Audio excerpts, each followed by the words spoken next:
Hello everyone and welcome back to the class. आज की class में एज़ पर योर रिक्वेस्ट आप लोगों के लिए मैं लेकर कर आई हूँ partnership accounting full theory based MCQs. ठीक है, आज की क्लास में टोटल 20 एमसीक्यूज़ मैं आप लोगों के लिए लाई हूँ और प्योर प्योर थ्योरी बेस्ड रहेंगे ये क्वेश्चन। सो फुल अटैम्प्ट करना है मेरे साथ और honestly at the end of the video let me know how much you scored out of 20। ठीक है, तो आज की क्लास बिल्कुल ऐसी रहेगी कि आप एमसीक्यू तो सॉल्व करेंगे ही करेंगे, साथ साथ बिल्कुल डिटेल में आपको हर क्वेश्चन की एक्सप्लेनेशन में मिलेगी ताकि आपका कंसेप्ट जो है वो और क्लियर हो जाएगा। ठीक है, तो चलिए शुरू करते हैं क्वेश्चन नंबर 1 के साथ। क्वेश्चन 1 आपको पूछ रहा है विच of the following rights of partner can not be waived even by mutual agreement. मतलब इनमें से कौन सा ऐसा राइट है पार्टनर का जिसे हम बिल्कुल भी वेव नहीं कर सकते, भले ही हम लोग म्यूचुअली अग्री भी हो जाएं उसके बावजूद भी।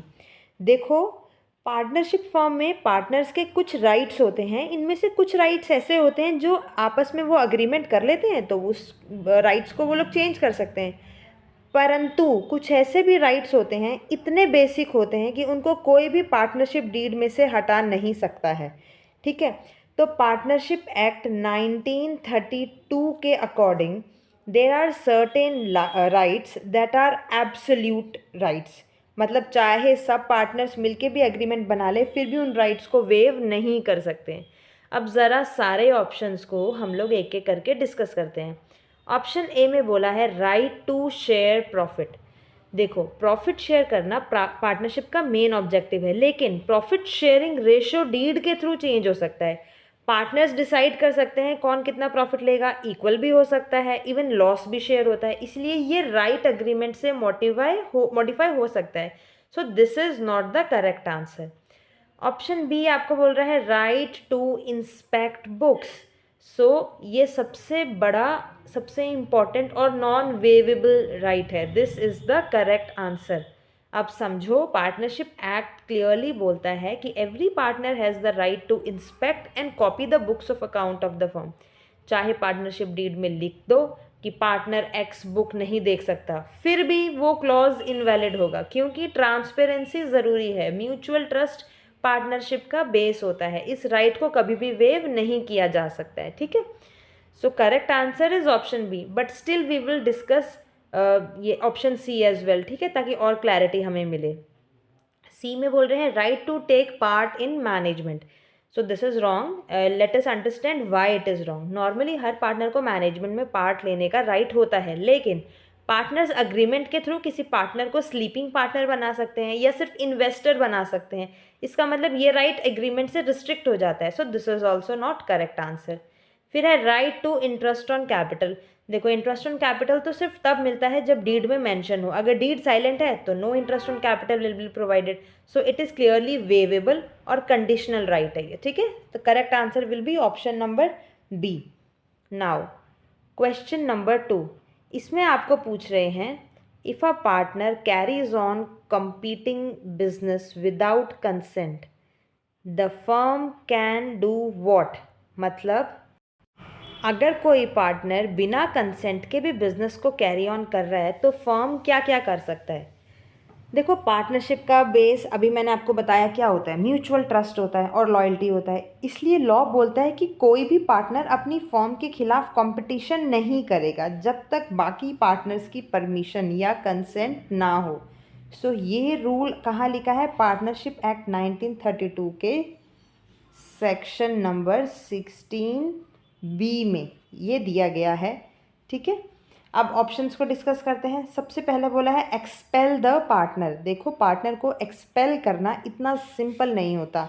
एक्सपल्जन सिर्फ तब पॉसिबल होती है जब पार्टनरशिप डीड में एक्सपल्जन का क्लॉज हो, और एक्सपल्जन जो है गुड फेथ में हो रहा है। तो सिर्फ कंपीटिंग बिजनेस करने से ऑटोमेटिक एक्सपल्जन नहीं होता। सो दिस ऑप्शन इज रॉन्ग।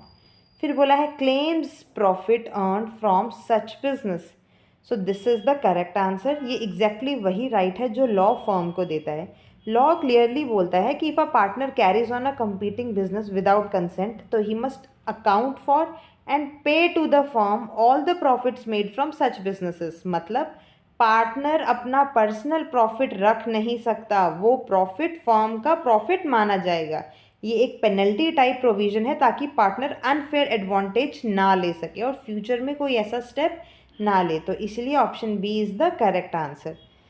चलो अब बाकी भी डिस्कस करते हैं। डिसॉल्व ऑटोमेटिकली, ऑटोमेटिक डिसोल्यूशन सिर्फ स्पेशल केसेस में होता है, जैसे बिजनेस इलीगल जब हो जाता है तो competing business is considered as misconduct, but automatic dissolution का ग्राउंड नहीं है, so this option is also wrong. Cancel partnership deed, this is also wrong. देखो डीड कैंसिल करना मतलब फर्म को ही ख़त्म कर देना, तो डीड कैंसिल सिर्फ डेजोल्यूशन में होता है और कंपीटिंग बिजनेस से डीड ऑटोमेटिकली कैंसिल नहीं होती, तो this is also incorrect. All right, now question number 3, इसमें आपको पूछ रहे हैं विच situation result in reconstitution but not dissolution of partnership. इनमें से कौन सी ऐसी सिचुएशन है जिसकी वजह से आपकी पार्टनरशिप रिकंस्टिट्यूट होती है, डेजोल्यूट नहीं होती है। तो सबसे पहले इन दोनों शब्दों का मतलब समझो।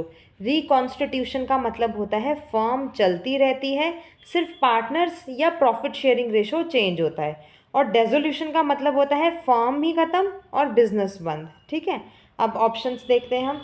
पहला ऑप्शन बोल रहे हैं इंसॉल्वेंसी ऑफ ऑल पार्टनर्स, अगर सारे पार्टनर्स इंसॉल्वेंट हो जाएं तो फर्म या बिजनेस चल ही नहीं सकता, ये फर्म का एंड है।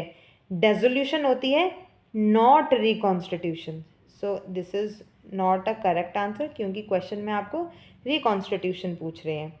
ऑप्शन बी है admission of a partner, so this is the correct answer. Admission का मतलब हुआ कि एक नया पार्टनर आ गया, ओल्ड फर्म कंटिन्यू करेगी, सिर्फ प्रॉफिट शेयरिंग रेशो चेंज होगा। So if firm continues then it is reconstitution, so this is the correct answer.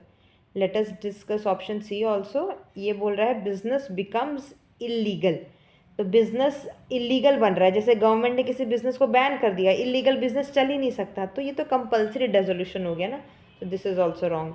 Expiry of fix term, so अगर पार्टनरशिप फिक्स्ड पीरियड के लिए बनी थी और पीरियड खत्म हो गया तो फर्म ऑटोमेटिकली डिसॉल्व हो जाती है, रिकॉन्स्टिट्यूशन नहीं होता। सो सही आंसर हमारे पास ऑप्शन नंबर बी रहेगा। ठीक है, नाउ क्वेश्चन नंबर 4, इसमें हमें पूछ रहे हैं the partnership firm is compulsorily dissolve when. Partnership firm compulsorily dissolve कब होती है? देखो कुछ सिचुएशन ऐसी होती हैं जिसमें पार्टनर्स की मर्जी भी काम नहीं करती, लॉ कहता है कि फर्म डिसॉल्व होगी तो होगी, इसे बोलते हैं कंपल्सरी डिसोल्यूशन। ठीक है, तो ऑप्शन आपको दिए हुए हैं। ऑप्शन ए में बोला है पार्टनर रिटायर्स, तो देखो रिटायरमेंट में फर्म चलती है, सिर्फ पार्टनर निकलता है, रिमेनिंग पार्टनर फर्म इसको अपने पार्टनरशिप फर्म को कंटिन्यू करते हैं, तो यहाँ पर रिकॉन्स्टिट्यूशन होती है, डेजोल्यूशन नहीं, सो दिस इज़ रॉन्ग। फिर पार्टनर डाइज, तो नॉर्मली डेथ से भी फर्म डिसॉल्व नहीं होती है, जब तक डीड में ना लिखा हो फर्म कंटिन्यू कर सकती है, there is no compulsory dissolution. फिर बोला है business becomes unlawful, so this is the correct answer. यहाँ ऐसी सिचुएशन में पार्टनरशिप एक्ट बोलता है कि if business becomes illegal firm must be dissolve. Illegal का मतलब गवर्नमेंट बैन लगा रही है या लॉ चेंज हो गया या आप कोई ऐसी एक्टिविटी करें जो प्रोहिबिटेड है, so in that case you don't have any choice, you have to dissolve the form. Okay, and the last option was new partner is admitted, again new partner के आने से रिकॉन्स्टिट्यूशन होता है, dissolution नहीं होता है। Now question number 5, इसमें हमें पूछ रहे हैं which of the following is treated as appropriation of profit. इनमें से कौन एप्रोप्रिएशन ऑफ प्रॉफिट रिजल्ट करता है? तो देखो यहाँ सबसे इंपॉर्टेंट वर्ड आपके पास आ रहा है एप्रोप्रिएशन ऑफ प्रॉफिट।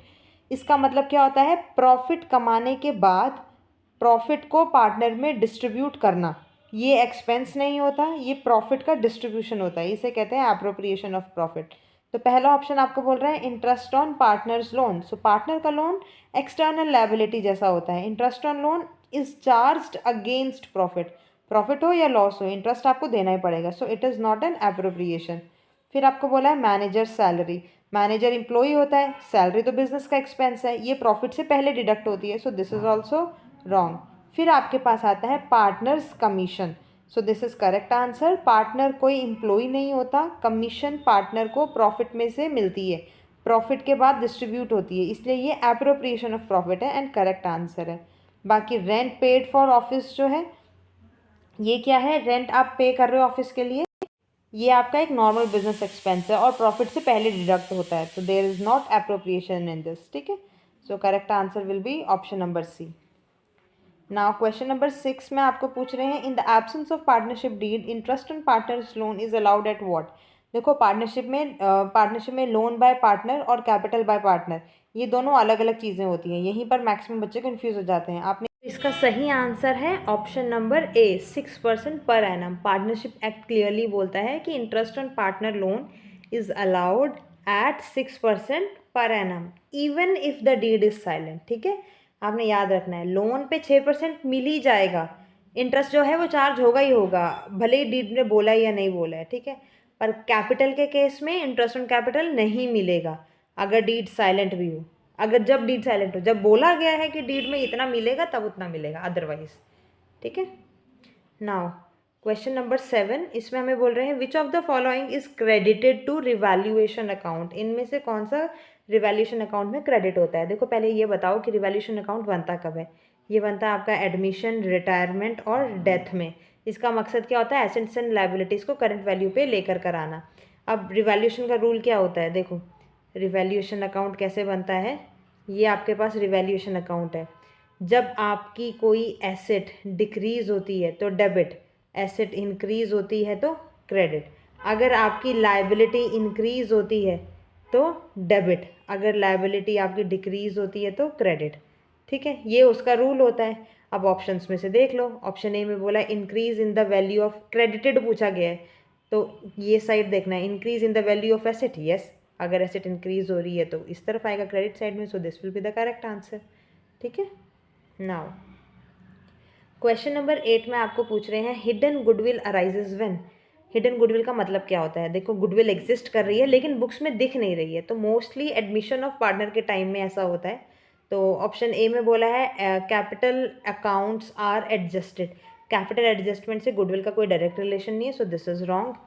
फिर sacrificing ratio is calculated. Sacrificing ratio goodwill calculation का रीज़न नहीं है, ये भी गलत है। फिर new partners bring capital less than required, so this is the correct answer. यही हिडन गुडविल का क्लासिक केस आता है, जब न्यू पार्टनर प्रॉफिट में शेयर लेकर आता है, प्रॉफिट में शेयर पाता है तो लेकिन उतना कैपिटल नहीं लेकर कर वो आता है, मतलब गुडविल की वैल्यू ऑलरेडी एडजस्ट हो गई है बट गुडविल अकाउंट ओपन नहीं किया, तो ऐसी सिचुएशन में हिडन गुडविल का केस आता है, ठीक है। So this is the correct answer. Now question number 9 में हमें पूछ रहे हैं if old partners gain equally on admission the sacrificing ratio will be. अगर आपके ओल्ड पार्टनर्स जो हैं वो इक्वली गेन कर रहे हैं एडमिशन के समय, तो सेक्रीफाइसिंग रेशो क्या होगी। तो देखो पहले एक बेसिक रिलेशन याद रखो, एडमिशन में क्या होता है, न्यू पार्टनर आता है, ओल्ड पार्टनर सेक्रीफाइस करते हैं, न्यू पार्टनर गेन करता है, और सेक्रीफाइसिंग रेशो का फॉर्मूला होता है old ratio minus new ratio, है ना। अब क्वेश्चन ये बोल रहा है कि old partners gain equally on admission, यहीं पे ट्रिक है। ओल्ड पार्टनर्स गेन नहीं करते, ओल्ड पार्टनर्स सेक्रीफाइस करते हैं, लेकिन जब क्वेश्चन ये बोले इसका मतलब ये है कि ओल्ड पार्टनर्स सेक्रीफाइस इक्वली, ठीक है। तो ऐसी सिचुएशन में आपके पास करेक्ट आंसर क्या रहेगा, option number C, equal ratio. जब ओल्ड पार्टनर का सेक्रीफाइस इक्वल हो तो सेक्रीफाइसिंग रेशो क्या होगी, इक्वल, 1:1, ठीक है। तो इसलिए correct answer will be option number C, ठीक है। नाउ क्वेश्चन 10 में पूछ रहे हैं which account is prepared at the time of admission to distribute accumulated profits. अब देखो एक्यूमुलेटेड प्रॉफिट्स का क्या मतलब होता है, पास्ट प्रॉफिट जो फर्म ने कमाए और जो बैलेंस शीट में रिजर्व के फॉर्म में होते हैं, जैसे कि जर्नल रिजर्व या P&L का बैलेंस। एडमिशन के टाइम का रूल क्या होता है कि न्यू पार्टनर्स को ओल्ड प्रॉफिट्स के फायदे नहीं मिलने चाहिए, है ना। तो आपके पास ऑप्शन ए में बोला है कैपिटल अकाउंट, तो कैपिटल अकाउंट सिर्फ पार्टनर्स के कैपिटल के लिए होता है, एक्यूमुलेटेड प्रॉफिट डिस्ट्रीब्यूट नहीं करता है। Profit and loss account, P&L account सिर्फ करेंट ईयर के प्रॉफिट के लिए होता है, so this is also wrong. Revaluation account ये तो सिर्फ एसेट्स एंड लायबिलिटीज के चेंजेस को रिकॉर्ड करता है, this is also wrong. Correct answer is partners capital account. Accumulated profit directly partners के कैपिटल अकाउंट में ट्रांसफर कर दिए जाते हैं, ओल्ड पार्टनर्स के कैपिटल में जाते हैं और ओल्ड रेशो में जाते हैं, इसीलिए पार्टनर्स कैपिटल अकाउंट जो है वो यूज होता है। नाउ क्वेश्चन 11 में पूछ रहे हैं when goodwill is written off after admission it is debited to what. देखो यहाँ एक कॉमन कन्फ्यूजन होता है। एडमिशन के टाइम गुडविल के दो ट्रीटमेंट, जो गुडविल का ट्रीटमेंट है वो दो तरीके से होता है। पहला, गुडविल अकाउंट ओपन भी होता है और दूसरा गुडविल डायरेक्टली रिटर्न ऑफ। अब क्वेश्चन यहाँ पे बोल रहा है कि क्या हुआ है गुडविल को return of after admission. Rule याद रखो, goodwill always benefits all partners. Admission के बाद all partners benefit in new ratio. तो ऑप्शन ए में बोला है old partners only, this is wrong. Old partners को बेनिफिट सेक्रीफाइसिंग का मिलता है, लेकिन गुडविल से सब बेनिफिट करते हैं। फिर बोला है new partners only, so new partner goodwill का ओनर नहीं होता है। सही आंसर है option C, all partners in new ratio. So goodwill write off का जो लॉस है वो सब पार्टनर्स जो है बियर करते हैं, न्यू भी और ओल्ड भी, और न्यू प्रॉफिट शेयरिंग रेशो में करते हैं। ठीक है, so this will be the correct answer. Now question 12 हमें पूछ रहे हैं which of the following is capital profit. कौन सा कैपिटल प्रॉफिट है? पहले तो ये समझ लो कि कैपिटल प्रॉफिट का मतलब क्या होता है। जो प्रॉफिट नॉर्मल बिजनेस ऑपरेशन से नहीं आता और जो कैपिटल नेचर का होता है, जैसे कि profit on sale of fixed asset और profit on revaluation of asset. अब ऑप्शन देखते हैं। आपको बोला है interest on drawing. So interest on drawing एक पेनल्टी टाइप इनकम है। ये पार्टनर के पर्सनल विड्रॉल से रिलेटेड है, कैपिटल प्रॉफिट नहीं है। This is wrong. Profit on revaluation of asset is the correct answer. यहाँ एसेट की वैल्यू बढ़ रही है, एसेट रिवैल्यू हो रहा है, कैपिटल वैल्यू इंक्रीज हो रही है, सो ये कैपिटल प्रॉफिट होता है और P&L में नहीं जाता, कैपिटल अकाउंट में जाता है। ठीक है, this will be the correct answer.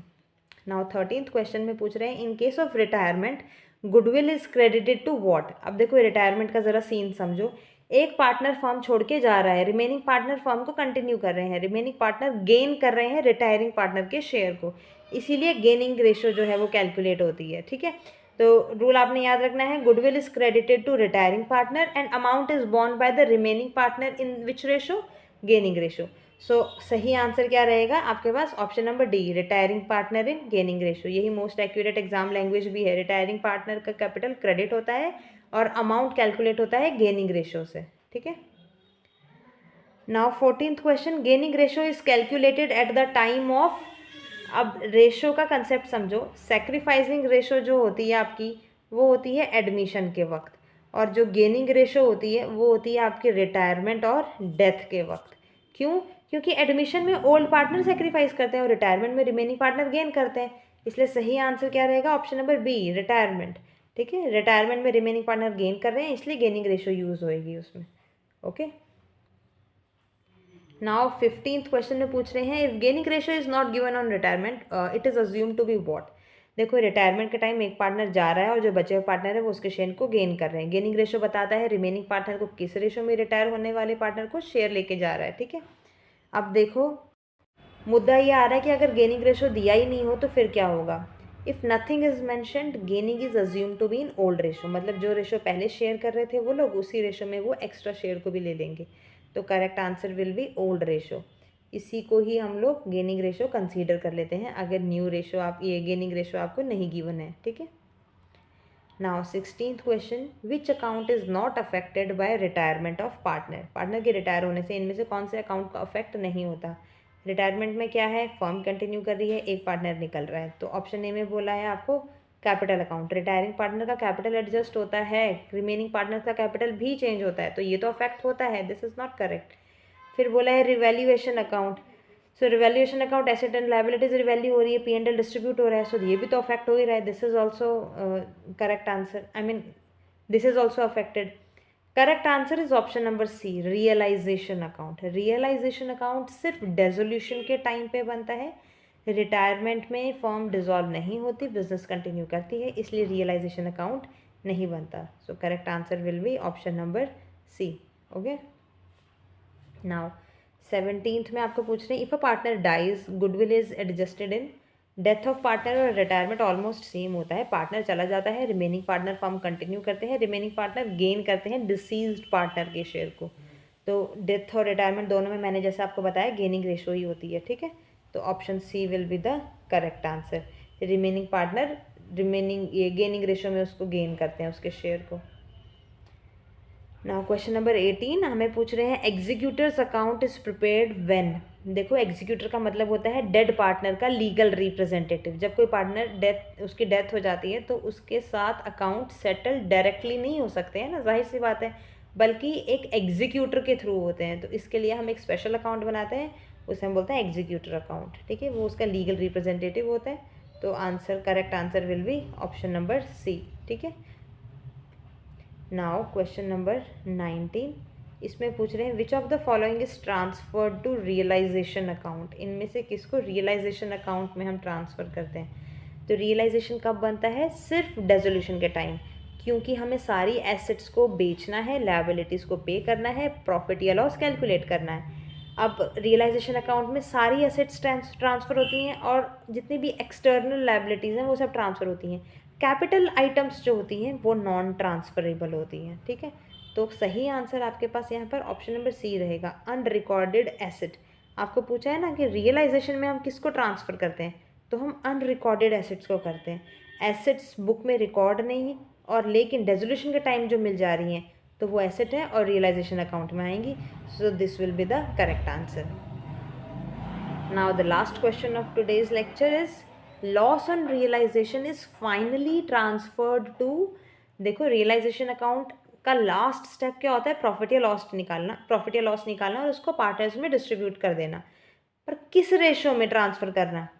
देखो, रियलाइजेशन प्रॉफिट और loss is shared in old profit sharing ratio, क्योंकि डेजोल्यूशन के time old agreement is last valid agreement. ठीक है, तो इसलिए करेक्ट आंसर विल बी आपका option number B, capital account in old ratio. ठीक है, ऑल राइट। तो ये थे हमारे आज के 20 क्वेश्चंस। अब मुझे आप बताओ आपको कौन सा स्पेसिफिक टॉपिक चाहिए, कमेंट करके बताओ मुझे, उसी टॉपिक पे फिर मैं नेक्स्ट वीडियो ज़रूर बनाऊंगी। ठीक है, और आपने इसमें से कितना स्कोर किया ये भी मुझे बताना।